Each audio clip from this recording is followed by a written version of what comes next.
And you already know our names. You said earlier, Trisha and Tasha. So thank you for that, and welcome to Interviewing with the Twins of Media. Let me ask you, have you ever been interviewed by twins before? Think about that, Ariel.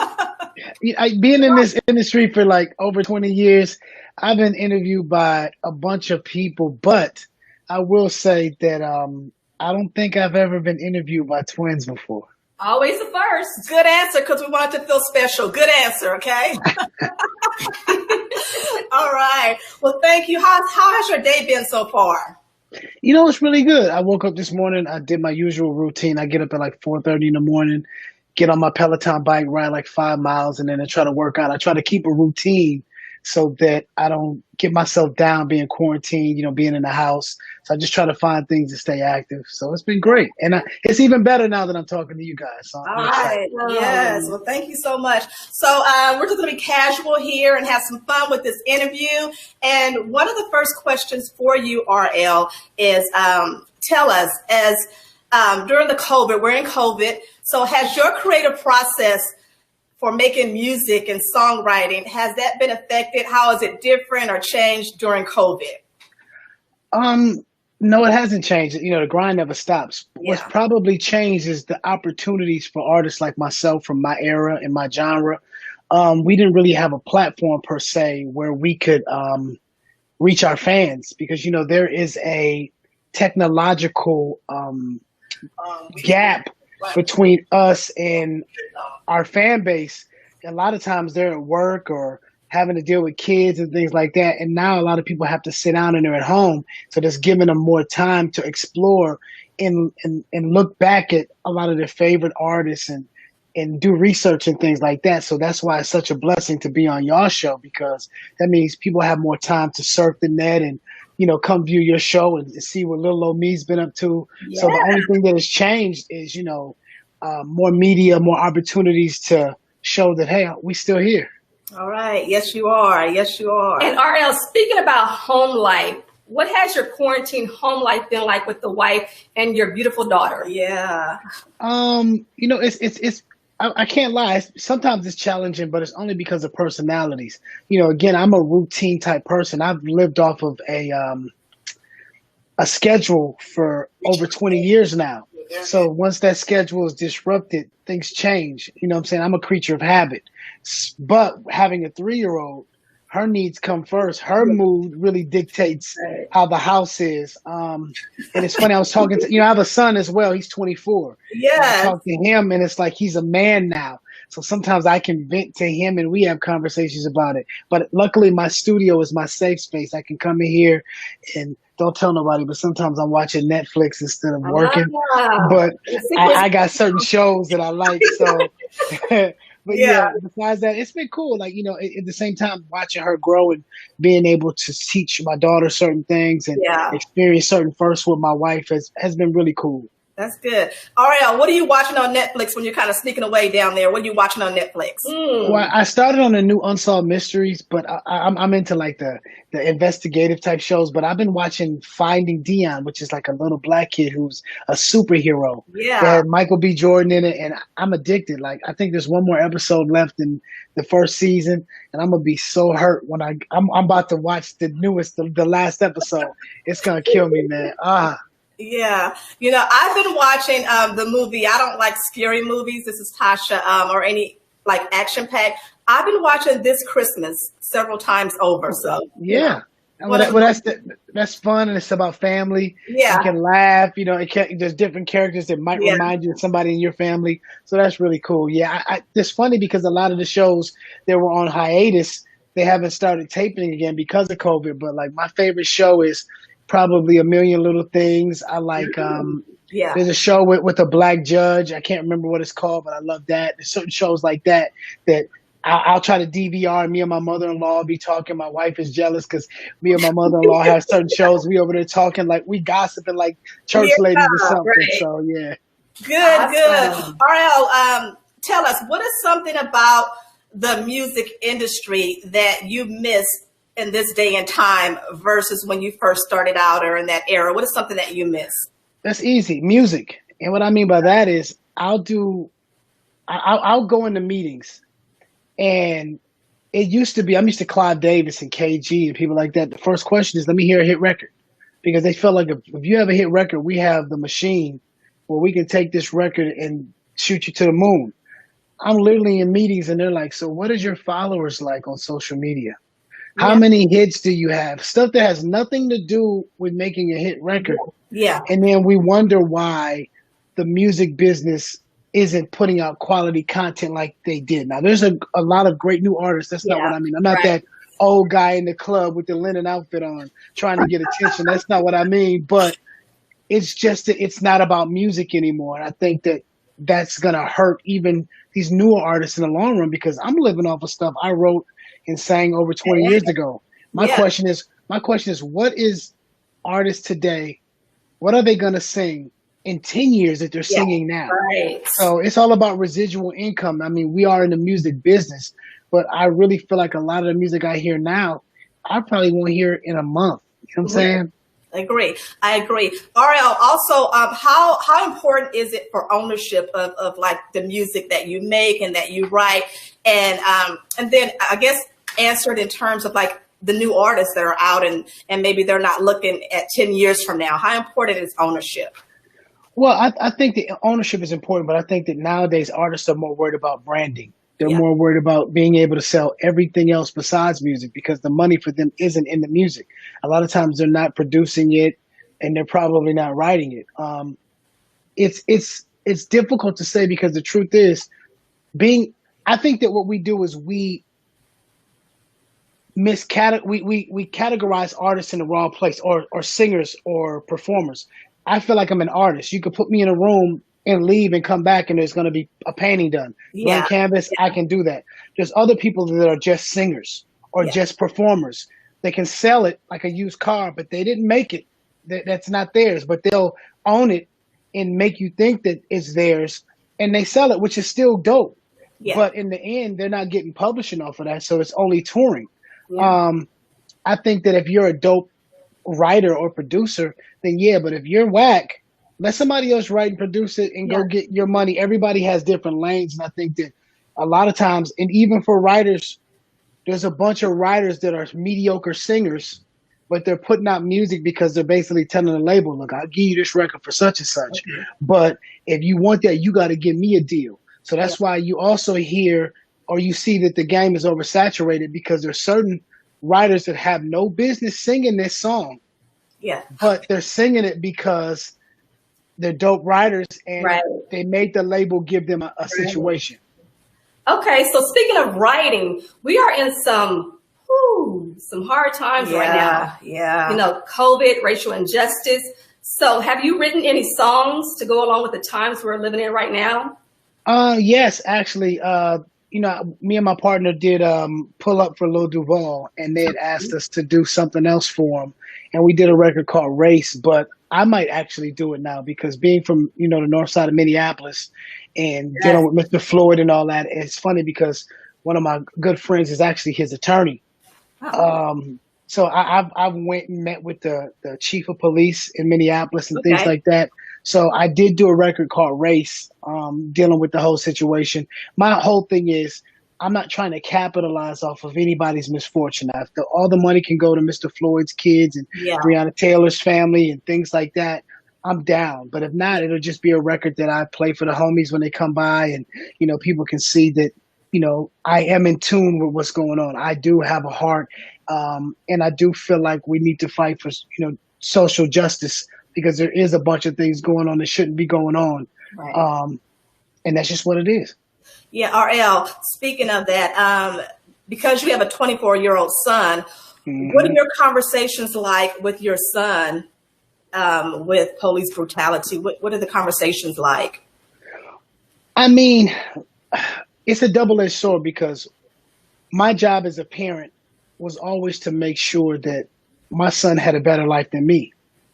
But on the flip side, what that meant was he grew up in the suburbs. So there's a certain amount of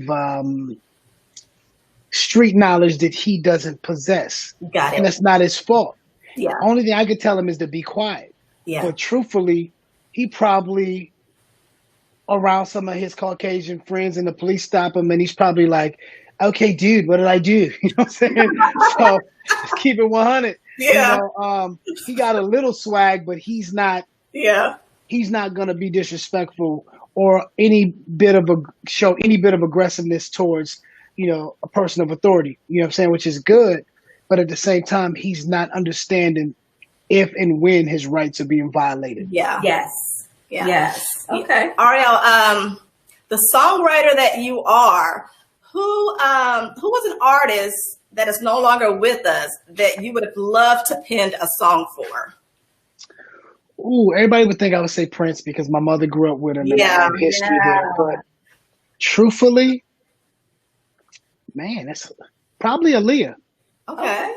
Because we have history there as well. Okay. When we were discovered, KG from Naughty by Nature met my group members at the Mall of America because they had a show that Saturday at First Avenue, which is where they tape Purple Rain. Okay. Well, this was a Friday. They were running late for sound check at Glam Slam, which is Prince's club, where we were performing Friday night because Naughty was performing Saturday night. Yeah. And I was waiting on them because we were opening up for Aaliyah. So I've always respected her talent. I always felt like she never was properly able to grow as an artist. Like I know she would have if she was still here. Yeah. So, I never thought of that. So that's a good question, but it would probably be Aaliyah. Everybody would think Michael Jackson and stuff like that. But walking in a room with Michael, I'd be super scared. And he's such a unique artist that it takes a special kind of song for him. You can't just give him any type of hood record or, something like that. It's something different. He's from another planet. It's different. Yeah. I thought Michael. I was going to say MJ. So I thought. Mike was my favorite. But again, he's like the couch at grandma's house. Yeah. Okay. With the plastic still on it, you don't want to sit on it, even when she's not there. Yeah. That's how I feel. He's too special. He's like that china in that old cabinet that you're gonna get a whooping if you go in there. Right. I just don't even want to touch that. Yeah, that kind. And speaking of Prince and Michael Jackson, how have they influenced your music? Especially when you started out, were you trying to just have their influence with your music and singing and songwriting? Well, I'm a middle child, so I always wanted attention. So I was a rapper first, which people don't realize. I had a record deal for rapping first. So, yeah. So Mike was always the person because it just was so effortless. It was like, it was easy. It looked like he was meant to do it. Yeah. Not saying that Prince wasn't. Prince was more of a musician. He was like a scientist. Yeah. And Mike influenced me because I wanted to moonwalk. I wanted the attention he got. I wanted to just walk into a room like he did. Yeah. I don't care who's in the room. Besides Jesus, anybody under Jesus, it could be Moses. Mike walk in the room, you might be like, oh yeah, partner C, that's cool. Mike, can you moonwalk? You know what I'm saying? With Prince, it was, I met him and I was super scared. I was outside of a club and I walked up to his car. He rolled the window down. I'm stuttering and I'm trying to introduce myself. And he goes, I know who you are. You're Tony's son. And I was like, yeah. And I was like, I would love to work with you. And he was like, as long as it's without them. And I was like, who? I thought he about to say my group. I was about to be like, cool. Hi, y'all. He was like, the labels, and drove off. So I was like, well, he don't rock with me. And I know that my mother had, some people be like, I went to school with him. No, he used to be at my grandmama's house. Okay. Him and my uncle hung, so they really, really knew each other. So when he calls my mom Tony, that's her nickname. I knew he really knew her. Yeah. But like literally a week later, we were invited out to Flight Time. And that was the first of numerous occasions that we were invited out where they would have like jam sessions. She'd just be on stage, private concert, kicking it, chilling, walking around. And it changed me because walking into somewhere like that, I wanted to build my own legacy. I wanted people to talk about me with a sense of pride from where I'm from. Because, being from the same place, I wanted people to go, Prince, RL. Even if it's down here, even if he in the attic and I'm in the basement, as long as my name mentioned, I'm good. That's right. Yeah. That's right. Yeah. Now we're going to switch it up a bit, RL, and talk about a little bit about relationships. So let's do it. During the quarantine, some people had an issue with being at home with their spouses and kids. What about you? How was that for you? Yeah. You had an issue too? Everybody needs their space and everybody needs a break. You have to think, not only am I home Yeah. But also, I'm not on the road traveling, so I also don't have that other time to decompress and have a break and have another outlet. Um, it was little things like going to the gym. So right when the pandemic started, I had to buy a gym and put it in my house. Because having a daughter, that was our main concern, her getting sick. So any decision I made or any outing I wanted to go to or anything I wanted to do, I had to think of her first. So of course, different personalities. Truthfully, you don't know somebody until you've been stuck in the house with them. You know what I'm saying? Or you go through a struggle Yeah. where there be the lights out, no water, you know what I'm saying? You broke. There's different things that really test a relationship. But It does. I think right now what God is doing is sitting us down. You know what I'm saying? Yes. And saying like, yo, focus. Let's go. That's great. Yeah. He really is. So what about date nights? How have you and your wife organized date nights? Being in the house. I'm luckily I'm boring anyway. I don't like crowds. I've never liked clubs and things like that. I'm simple. I like movie nights. You know what I'm saying? So we'll do that. The problem is we're kind of opposites with that. It's funny. I like getting massaged, and my wife falls asleep from rubbing on me, like literally 2 minutes. I like movies. Literally 10 minutes into the movie, she'll fall asleep and then wake up on certain parts acting like she wasn't asleep. And I'm like, yo, you were snoring, baby. You were snoring. It's okay. Go on back to sleep. You ain't even gotta fight it. So, but it's been cool. We have to be creative and find ways because again, you can't have a babysitter, and it just changes everything. But it's a blessing, to be able to be here to survive and to be healthy and to be talking to y'all. So, I mean, because truthfully, she's upstairs with my daughter right now. You know what I mean? So that's the beauty of it. I can still work, and she's an executive, so she still can work. Okay. Wonderful. Cool. We'll give them our hellos. And speaking of your daughter, how do you keep her engaged? She's 3 years old. She's in the house. How do you keep her active and engaged being at home? Well, it's funny because it's scary to me, but she loves music. Like she really feels it. Like we came down to let the dog out the other morning and I have my mic set up in my gym. Yeah. And she was like, I want to see it. So I handed it to her. She looked at me like, no, turn it on. Like, what you doing? So she started literally walking in circles like I do with sound check, looking in my mirror, singing, like at the top of her lungs, singing Frozen. And I was just like, I know the difference between, I'm going to sing because this microphone here. But she was feeling it. And it's scary to me. But it's beautiful at the same time. The only thing I'm dealing with now is she's at that tantrum stage where she's like me because I'm a perfectionist. Like literally, I'm real orderly. Yeah. She'll try to set up her dolls in order, and if one falls, she's kicking and crying. Everything's so dramatic. So I'm learning to deal with that because when my son was younger, I was on the road. You know what I'm saying? So I was in and out when it came to those moments of. Ooh, and I almost want a grandma shaker, but I can't, you know what I mean, because it's a girl. But you want to feel good. I gotta chill, so I let her mom deal with that. But she's at the tantrum stages right now. Ariel, would you let your daughter go into the music industry based on all that you know and the years that you've been in the industry? Would you let your daughter go if she showed an interest later? It's funny because someone had said to me, like, when you decided to go solo, being that I did, stuff outside of my group and things like that. And I hated that term. And I use my daughter as an example. I want to get to heaven and Jesus look over at me and go, you used every ounce of talent I gave you. That's what I'm talking about, son. And if my daughter comes to me and says, Dad, I want to be an astronaut, doctor, singer, actress, dang it, we're going to figure it out. You're going to be every single one of them. That's what we're going to work towards. And I want her to be whatever it is she wants to be in everything she wants to be. I want her to be greedy. You know what I'm saying? Yeah. So if she wants to be a singer, cool. But again, that means you're going to be a singer, scientist, astronaut, actress. It's going to be everything. You know what I'm saying? Yes. It's like, boom. Yes. I just want her to be well-rounded. Yes. We've got a couple more questions before we end this really great, fun interview that we're having with you. We're having a lot of fun. Me too. You mentioned earlier that you actually were a rapper. So one of our questions, we were going to ask, is there something about RL, aside from now knowing that you were a rapper, something about you that they don't know?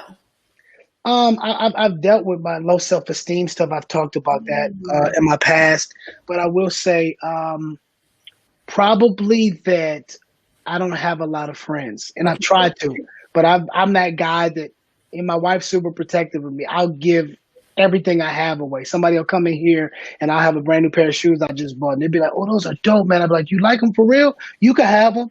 Like I'm a giver. I love seeing people happy.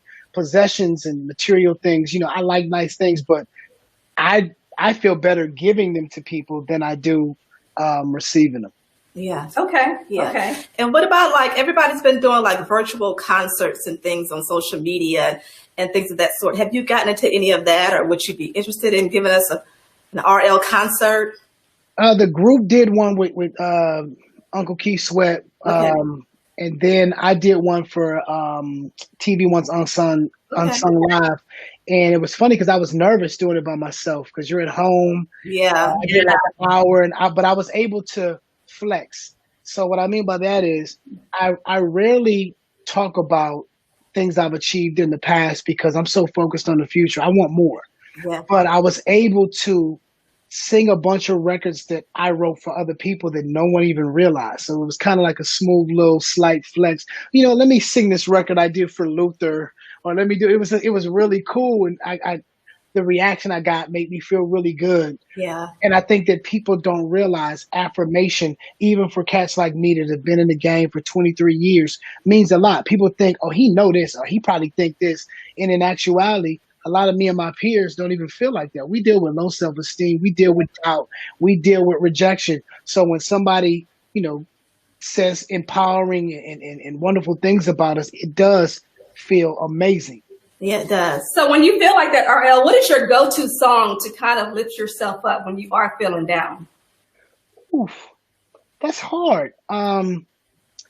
It'll probably be Commission. Ordinary Just Won't Do, because Commission's my favorite. Okay. Have you ever needed someone whose shoulder just to cry on? To easy agony, find tranquility for some that learn. Sweet and gentle touch. That's my joint. Ordinary Just Won't Do. Woo! Woo, I think you just shut it down. And RL, you know what? You were reading our mind because we were going to ask you to sing something. We were not doing an interview with you without you singing something for us and our audience. And a question we like to ask is, when is the last time, RL, that you laughed out loud? And texting or messaging does not count. When is the last time you just laughed out loud? Oh, my daughter was acting grown, trying to walk around like she's doing something, and I'm like, that's my wife. Like, she'll pose for pictures because my wife loves taking pictures. Like, she's like, who pose? Like, every moment, like, I don't care what it is, pose. So my daughter, she can copy her mom. So it's probably my daughter doing something like that.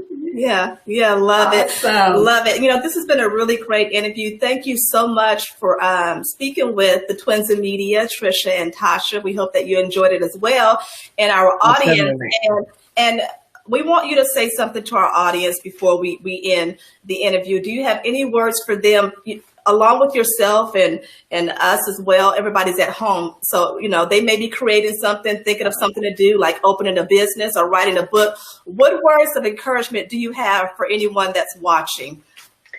It's funny because my words would probably be, don't feel guilty about wanting more for yourself.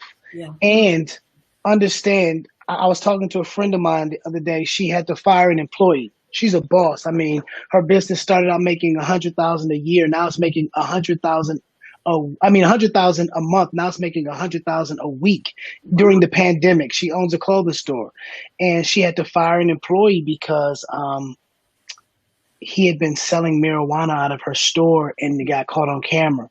And she felt really bad because I guess when she met him, he was maybe homeless or something. And she really tried to help him. And I said, what is you over here all emotional for? I said, do you know why Aaliyah's plane crashed? And she said, no, why, Aurel? I said, because it was too much baggage. Yeah. Wow. I said, sometimes God will take things away from you so that you can fly higher and give you more. And I love Aaliyah, and I'm not necessarily saying that was her baggage, but that's an even deeper point. Sometimes you're carrying somebody else's baggage that caused you to fall.